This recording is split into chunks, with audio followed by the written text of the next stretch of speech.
الہ دوسرے پر اپنی برتری جتانے کی بھی کوشش کرتا تو زمین میں کچھ باقی کیا بچتا؟ وہ جو سورہ ابراہیم میں فرمایا تو پھر تو زمین میں بگاڑ بلا فساد تھا، اس میں تو بگاڑ پیدا ہو چکا ہوتا۔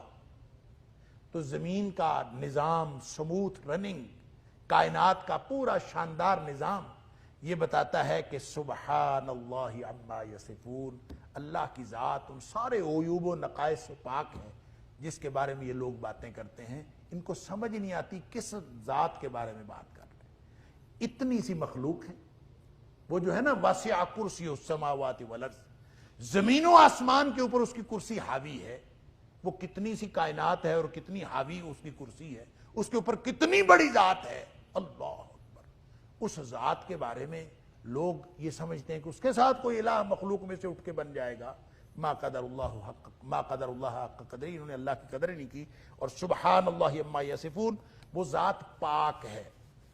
پاک جو ہے نا، یہ میں کئی دفعہ عرض کرتا ہوں اور پھر میں بار بار اس لیے بتاتا ہوں کہ یہ ذہن میں مفہوم راسخ ہونا چاہیے۔ سبحان اللہ جب ہم کہتے ہیں کہ اللہ پاک ہے تو پاک کا مطلب یہ نہیں ہوتا کہ ایک ناپاک ہے اور ایک پاک ہے، وہ والا پاک نہیں ہے۔ سبحان کا مطلب ہوتا ہے وہ ذات جو عیوب و نقائص سے پاک ہو۔ عیب کہتے ہیں خامی کو اور نقص کہتے ہیں کمی کو۔ وہ ذات سبحان ہے۔ جو سبحان ذات ہوتی ہے نا، اس میں نہ کوئی کمی ہے اور نہ خرابی ہے۔ اور جس ذات میں نہ کوئی کمی ہو نہ کوئی خرابی ہو، اس کو ساتھ الہ بنانے کی ضرورت کیا ہے؟ اس کو کسی کو اپنے ساتھ ملانے کی ضرورت کیا ہے؟ وہ ہر احتیاج سے پاک ہے۔ اس لیے جہاں کہیں شرک کا ذکر ہوتا ہے، سبحان اللہ عما یصفون، وہ ذات ہر قسم کے عیوب و نقائص سے پاک ہے۔ اور دوسری بات یہ کہ سبحان کا لفظ، اس کے اندر یہ عیوب و نقائص سے پاکی ہوتی ہے، یہ اس کا سلبی پہلو ہے۔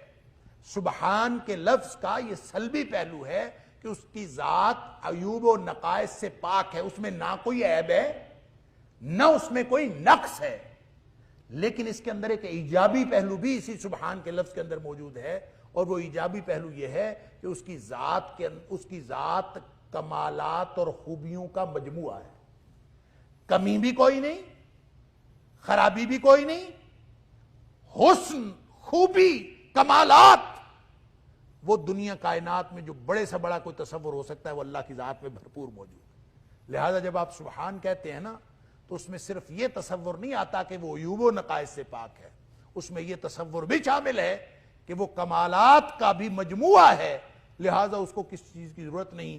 فرمایا سبحان اللہ عما یصفون۔ یہ جو دنیا والے مشرک بکواس کرتے ہیں، ان ساری باتوں سے اللہ کی ذات بہت بلند اور پاک ہے۔ اللہ تعالی ہم سب کو قرآن سمجھنے اور عمل کرنے کی توفیق عطا فرمائے۔ وآخر دعوانا الحمدللہ۔